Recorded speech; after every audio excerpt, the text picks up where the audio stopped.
الحمد لله رب العالمين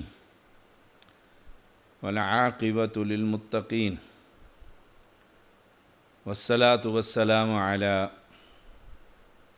سيد الأنبياء والمرسلين أما بعد تفسير القرآن الكريم سورة البقرہ آیت نمبر 244 244 اعوذ باللہ من الشیطان الرجیم وقاتلوا فی سبیل اللہ واعلموا ان اللہ سمیع علیم، اور اللہ کے راستے میں لڑو اور جان لو کہ بے شک اللہ تعالی سب کچھ سننے والا اور خوب جاننے والا۔ اللہ کے راستے میں جہاد اسلام کی چوٹی، اسلام کی چوٹی ہے، اور یہ جہاد قیامت تک جاری رہے گا۔ الجہاد مادن الی یوم القیامہ، اب کما قال علیہ السلام۔ ہر دور میں جہاد کی مختلف صورت ہوگی، کہیں کسی دور میں قلم سے، کسی دور میں زبان سے، کسی دور میں تلوار سے۔ شیخ الاسلام ابن تیمیہ رحمہ اللہ تعالی نے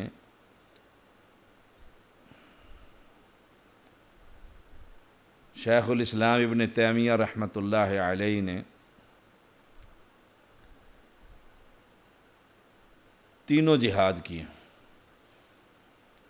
قلم سے بھی، زبان سے بھی اور تلوار سے بھی۔ جہاد کا مطلب لوگوں کے ہاں موت، کہ جہاد پر جائے گا اور بچہ فوت ہو جائے گا۔ حالانکہ موت اور جہاد کا آپس میں بڑا گہرا تعلق ہے لوگوں کے ہاں۔ جہاد کا مطلب موت، حالانکہ جو جہاد خالد بن ولید رضی اللہ تعالی نے کیا، آخر پر بستر مرگ پر آ گئے تھے اور فرمایا کرتے تھے پورے جسم کے کپڑے اتار کر دیکھو، جہاں سے بھی دیکھو گے تلوار اور نیزے کا زخم نظر آئیں گے، لیکن آج مجھے موت چارپائی پر آ رہی ہے۔ موت تو گھر میں بیٹھے ہوں تب بھی آ جائے گی۔ یہ جو کنسیپٹ بن گیا ہے کہ جہاد کے لیے جانا ہے تو بس یہ تو شہید ہو کر ہی آئے گا، ایسا نہیں ہے۔ وقاتلوا فی سبیل اللہ، شہادت مقدر سے ملا کرتی ہے۔ اللہم ارزقنا شہادتاً فی سبیلک، موت تو آنی ہے، تو شہادت کی طلب ہونی چاہیے۔ عمر رضی اللہ تعالی عنہ کے بارے میں جو بڑا مشہور قول ہے ان کا کہ اے اللہ مجھے شہادت نصیب فرما اور مدینہ طیبہ میں نصیب فرما۔ تو سائل نے پوچھا کہ آپ شہادت کے متمنی بھی ہیں اور مدینہ طیبہ میں بھی چاہتے ہیں کہ یہاں پر آئے؟ دیکھو اللہ تعالیٰ نے کیسے دعا قبول فرمائی۔ نماز کی حالت، مسجد نبوی، مصلی رسول پر اللہ نے شہادت نصیب فرمائی۔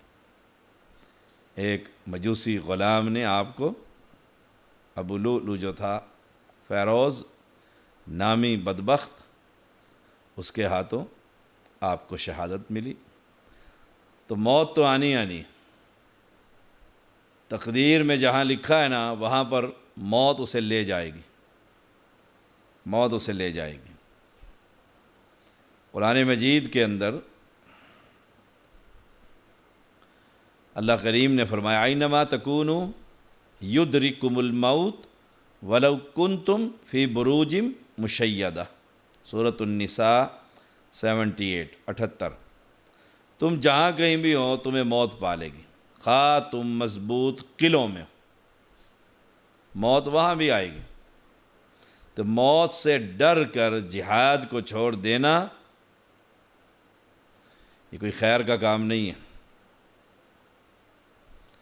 انسان ماں کے پیٹ میں ہوتا ہے، اس کی زندگی، اس کا رزق، خوش بخت بدبخت لکھ دیا جاتا ہے۔ جب لکھ دیا جاتا ہے تو موت اس سے پہلے کیسے آ سکتی؟ موت کیسے اس سے پہلے آ سکتی؟ تو فرمایا وَقَاتِلُوا فِي سَبِيلِ اللَّهِ وَاعْلَمُوا أَنَّ اللَّهَ سَمِيعٌ عَلِيمٌ، لڑو اللہ کے راستے میں، جان لو اللہ تعالیٰ خوب سننے والا اور خوب جاننے والا۔ پھر فرمایا مَنْ ذَا الَّذِي يُقْرِضُ اللَّهَ قَرْضًا حَسَنًا فَيُضَاعِفَهُ لَهُ أَضْعَافًا كَثِيرَةً وَاللَّهُ يَقْبِضُ وَيَبْسُطُ وَإِلَيْهِ تُرْجَعُونَ۔ کون ہے وہ جو اللہ کو قرض دے، اچھا قرض، پس وہ اسے اس کے لیے بہت زیادہ گناہ بڑھا دے، اور اللہ بند کرتا اور کھولتا ہے، اور تم اسی کی طرف لوٹائے جاؤ گے۔ اب اللہ کے راستے میں خرچ کرنا، اللہ تعالیٰ کو قرض دے۔ اسی پر تو اس یہودی نے کہا تھا کہ اللہ غریب ہو گیا اور ہم سے قرض مانگتا ہے، لا حول ولا قوت الا باللہ، اور ابو بکر صدیق رضی اللہ تعالی عنہ نے اس کو تھپڑ لگایا تھا، اور اللہ نے پھر صدیق کی صداقت کے لیے قرآن نازل فرمایا تھا۔ گواہ کوئی نہیں تھا، وہ منکر ہو گیا یہودی، اللہ کے پیغمبر کے پاس مقدمہ ہو گیا۔ آپ کہتے ہیں ابو بکر لے کر آؤ گواہ، اللہ کے پیغمبر، ساری جماعت ہی ان کی تھی، وہ تو ان کے ساتھ ہے۔ کہا گواہ کے بغیر تو ان کے حق میں فیصلہ ہو جائے گا۔ آسمان کے مالک نے جبریل امین کو بھیجا، لَقَدْ سَمِعَ اللَّهُ قَوْلَ الَّذِينَ قَالُوا إِنَّ اللَّهَ فَقِيرٌ وَنَحْنُ أَغْنِيَاءُ، کہ مالک یہ گارنٹی دے رہا ہے صدیق سچا ہے۔ البتہ تحقیق سن لی اللہ تعالی نے ان لوگوں کی یہ بات کہ یہ کہتے ہیں کہ ہم غنی ہیں اور اللہ فقیر ہے۔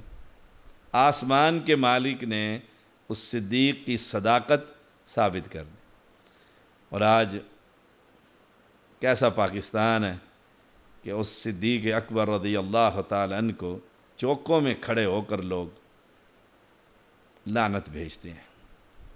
اللہ تعالی کا عذاب سروں پر ہے۔ وہ صدیق جس کی صداقت آسمان کا مالک اس کا خیال رکھے، اس پر ملک پاکستان میں جہاں مسلمان بستے ہوں، سبحان اللہ۔ تو من ذا الذی یقرض اللہ قرضا حسنا، کون ہے جو اللہ تعالیٰ کو قرض حسنہ دے؟ قرض حسنہ، اللہ کی رضا کے لیے مال خرچ کرے اللہ کے راستے میں۔ واللہ کا راستہ، دین کا ہر کام، اور ثواب کی غرض سے یہ کام کرے، ثواب کی غرض سے یہ کام کرے، یہ ریاکاری سے بچتے ہوئے یہ کام کرے۔ مسجد میں اعلان ہو تو سب سے پہلے کھڑے ہو کر، دلوں کا معاملہ تو اللہ تعالیٰ خوب جانتا ہے۔ ترغیب کے لیے اگر وہ چاہتا ہے کہ میرا سن کر لوگ اور بھی دیں گے تو ٹھیک ہے، ترغیب کے لیے۔ لیکن اگر ریاکاری ہوئی نا دل میں کہ لوگ کہیں گے واہ کہ 5 لاکھ روپے دے دیا چودھری صاحب، بربادی ہے، وقت کا بھی دیا، زندگی بھی برباد، مال بھی برباد، اور آخرت میں جہنم۔ نیکی اور ثواب کی نیت سے خاموشی کے ساتھ اللہ کے راستے میں۔ مال کس نے دیا تھا؟ اللہ تعالیٰ نے۔ میرے پاس جتنی فیکٹریاں ہیں یہ کس نے دی ہیں؟ میں جن پیسوں کا مالک ہوں اسے کون دینے والا؟ اللہ سبحانہ و تعالی۔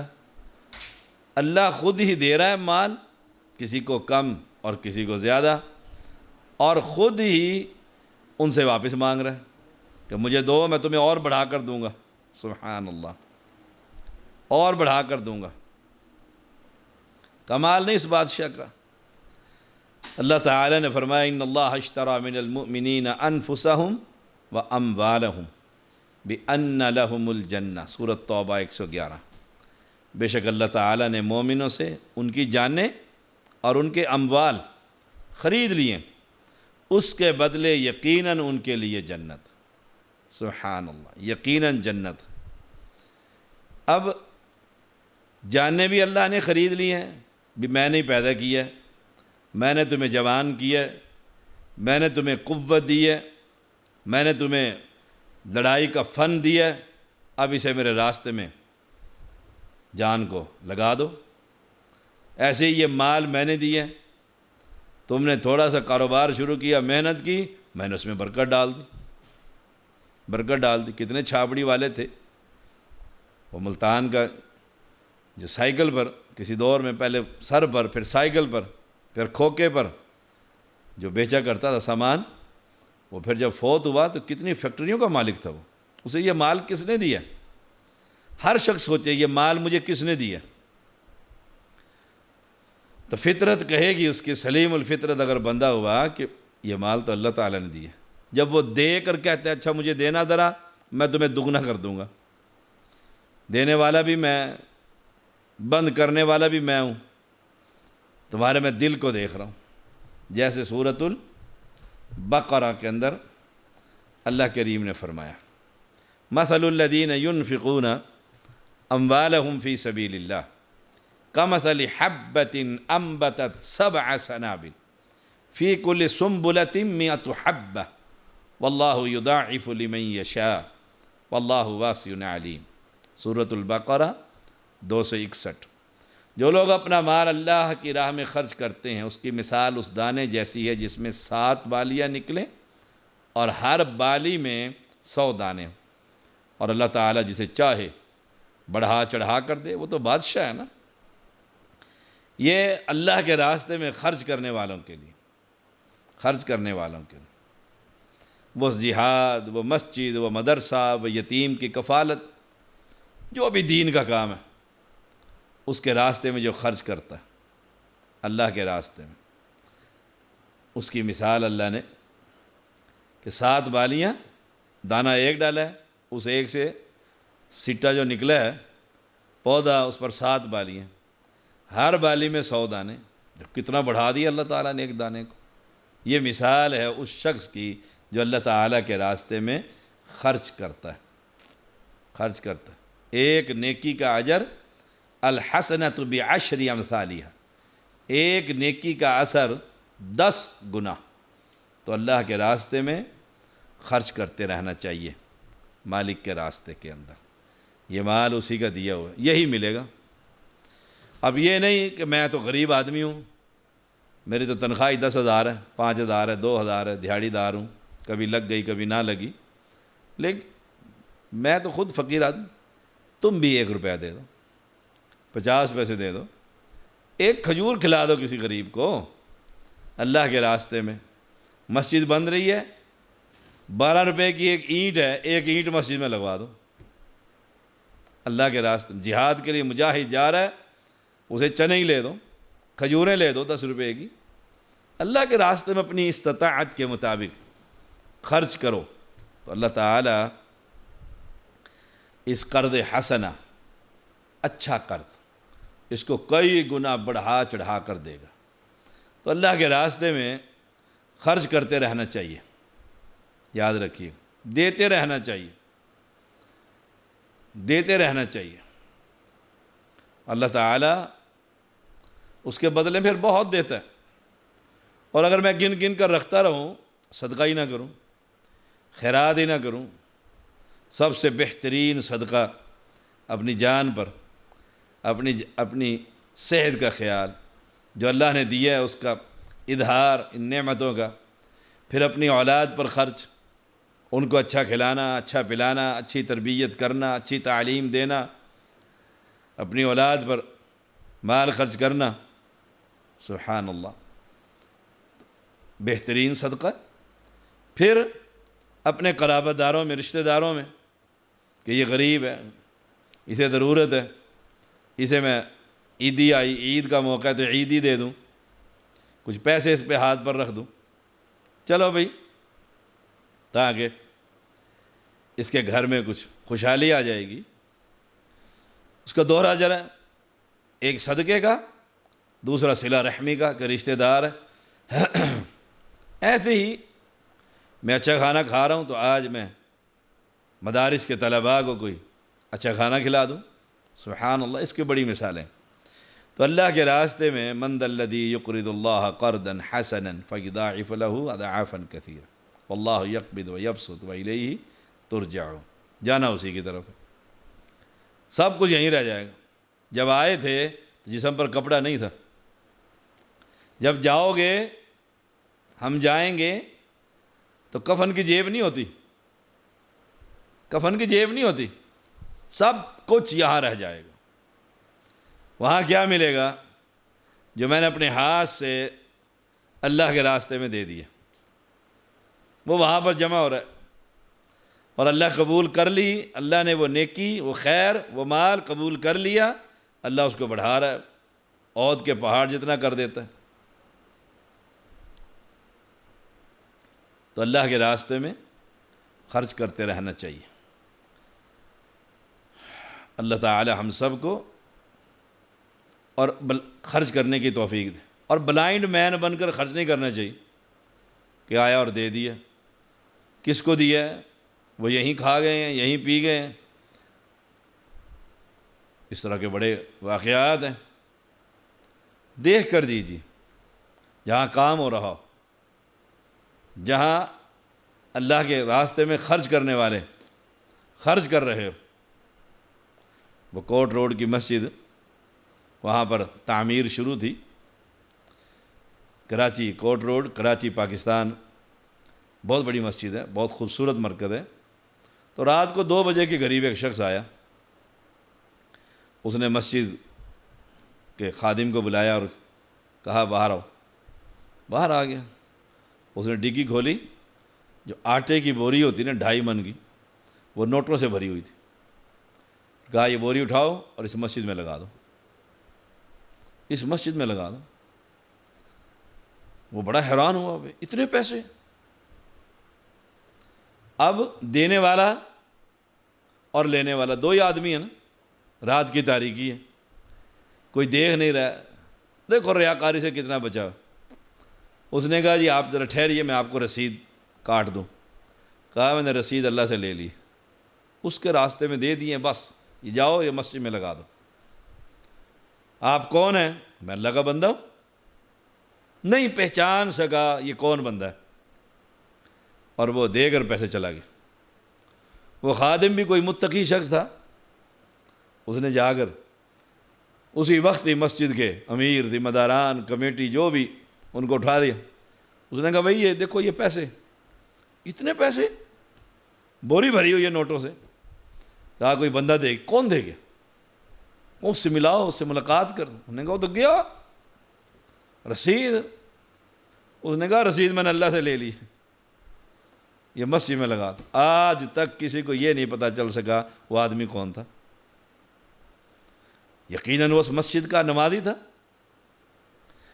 جسے پتہ تھا یہ مسجد تعمیر ہو رہی ہے، اسی شہر کا باسی تھا، لیکن رات کی تاریکی میں آیا تاکہ کسی کو خبر نہ ہو سکے۔ اس لیے رسول اللہ صلی اللہ علیہ وسلم نے فرمایا نا، دائیں ہاتھ سے دو، بائیں ہاتھ کو پتہ نہ لگے۔ جب میں دائیں ہاتھ سے دوں گا تو بائیں کو تو پتہ لگے گا۔ مطلب یہ کچھ دیے ہوئے مال کو اس کی شہرت نہ کرو، شہرت نہ کرو، خاموشی سے دے دو، خاموشی کے ساتھ کسی کے ساتھ نیکی کر جاؤ۔ جب نیکی کر جاؤ گے وہ اللہ کے ہاں، اللہ قبول کرنے والا اللہ تعالیٰ، امید رکھو اللہ قبول کرے گا۔ یہ بھی یاد رکھیے، ایمان، تقوی، توحید، یہ ساری چیزیں ہوں تو اللہ تعالیٰ ضرور قبول فرمائے گا انشاءاللہ۔ تو اللہ کے راستے میں قرض دیتے رہنا چاہیے۔ اب کوئی شخص یہ سمجھے کہ میں نے تو قرض دیا ہے، کوئی مانگنے کے لیے آیا کہ جی قرضہ دے دیں، یہ لو قرضہ، کب دو گے؟ کب دو گے؟ کہا جی اگلے ہفتے دے دوں گا۔ ایک یہ بھی یاد رکھیے مسئلہ، آپ کسی قرض دے رہے ہیں، قرض کا مطلب ہے آپ نے واپس لینا ہے۔ جو اللہ کے راستے میں دے دیا وہ الگ، ایک لوگوں کو مصیبت اور پریشانی ہے، آپ اس کے ساتھ تعاون کر رہے ہیں اور وہ واپس کا وعدہ کرتا ہے۔ اب دیکھیے ہمارے معاشرے میں 99% لوگ تو واپس ہی نہیں کرتے، وہ محلہ چھوڑ جائیں گے، مسجد چھوڑ جائیں گے۔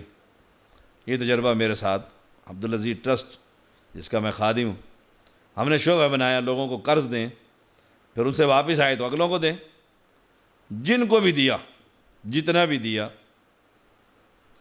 وہ دوبارہ واپس نہیں آیا، وہ لوگ ہی چھوڑ کر چلے گئے اس علاقے کو۔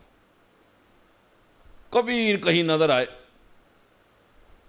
کبھی 2 آدمیوں نے پیسے واپس کیے، ایک آدمی نے 5,000 اور ایک آدمی نے 14,000 کل واپس کیے ہیں۔ کوئی میرا خیال ہے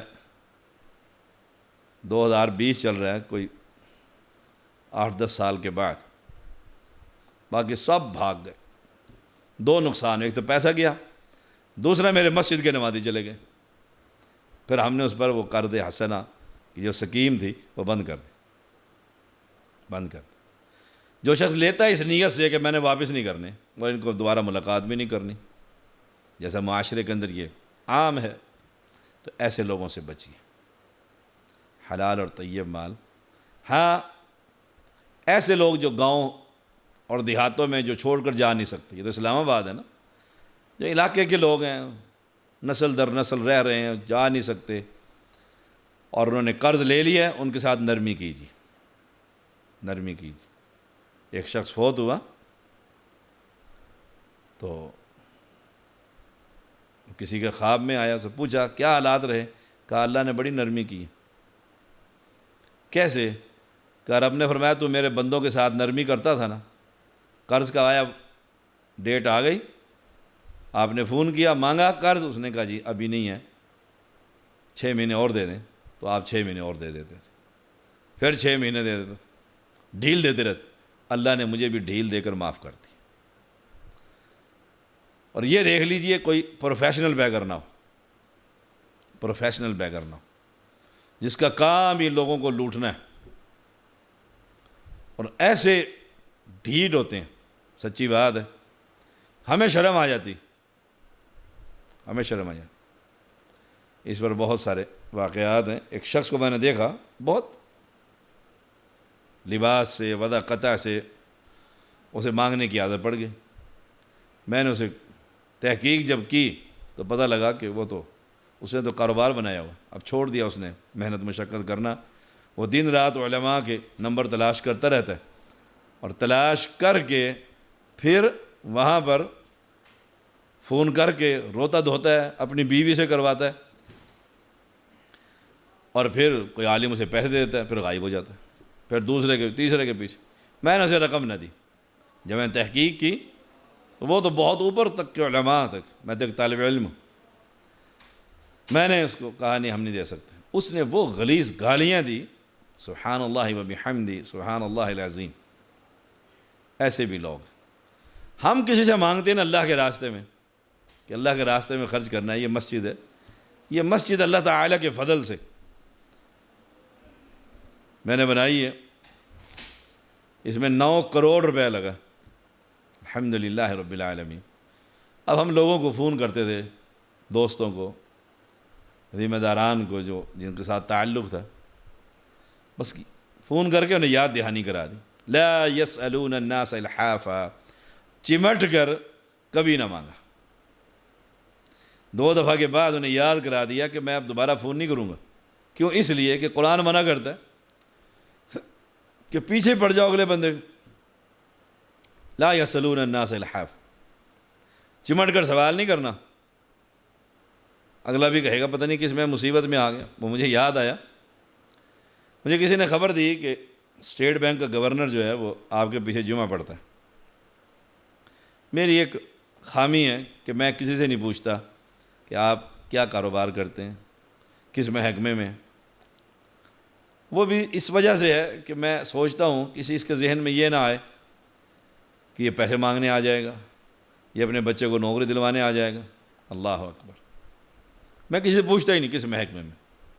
میں نے کہا اچھا، یہ تو بڑی خوشی کی بات ہے۔ کہا وہ اہل حدیث ہو گیا، آپ کے پیچھے جمعہ پڑھتے۔ اور بڑا عجیب واقعہ اس کے حدیث ہونے کیسے کہا ایک دفعہ اس کو کوئی توفیق ہوئی اللہ تعالیٰ کی طرف سے، اس نے کچھ پیسے مسجد میں جا کر دیا ہے، مسجد والے نے اس کے گھر کا سوراخ لگا لی، اگلے ہفتے اس نے خود آ کر دروازہ کھٹکا دیا کہ جی آپ کچھ پیسے چاہیے، اس نے پھر دے دیے، اس نے ہفتے بعد پھر، اس نے تو صبح شام اس کا گھر تلاش کر لی، آخر وہ تنگ آ گئی، زچ ہو گئی، اس نے آخری اس نے پھر مولوی صاحب نے کیا کیا، اپنے ساتھ کسی دوسرے کو لے آیا، جی اس کے گاؤں میں مسجد بن رہی، اس نے آخری دفعہ دے کر کہا اگر دوبارہ یہاں نظر آئے نا تو تمہارے ساتھ وہ ہوگی جو تم یاد کرو گے۔ اس نے کسی اپنے اہل حدیث ساتھی کو کہا، کوئی اپنے دوست کو جو اہل حدیث تھا، وہ خود اہل حدیث نہیں تھا، کہا کوئی ایسی مسجد بتاؤ جہاں چندہ مانگنے والے نہ ہو۔ انہوں نے وہ مسجد میری مسجد کا پتہ دے دیا، وہ آنے لگ گئے، یہاں پر جمعہ پڑھنے لگ گئے، اللہ نے حدیث کر دیا۔ وہ کہا کرتے تھے میں نے واحد آدمی دیکھا ہے چندہ بھی مانگتا ہے نا جب جمعہ کے دن، کہتا ہے کوئی مشرک، کوئی بدعتی، کوئی سود خور، رشوت خور اس غلے میں پیسے نہ ڈالے۔ کہتے کمال کا آدمی، کمال کا آدمی، میں نے ایسا آدمی نہیں دیکھا۔ اور اللہ نے اس وجہ سے اللہ تعالیٰ نے اس کو ہدایت دے دی۔ تو یہ خامی میرے اندر ہے کہ میں کسی سے نہیں پوچھتا۔ ایک مرتبہ جب دور تھا ایم این اے بادشاہ ہوا کرتے تھے اپنے علاقے کے، اب تو نیچے نادیم اور بہت کچھ پھیل گئے، ایم این اے بہت بڑی اتھارٹی ہوا کرتی تھی کسی وقت میں۔ تو ایک مرتبہ سفر میں ہمارے استاد محترم حافظ محمد عبداللہ بہاولپوری رحمہ اللہ تعالی، ملتان سے بہاولپور اس وقت 2-2.5 گھنٹے لگتے تھے، لمبا سفر تھا، سڑکیں کمزور تھیں۔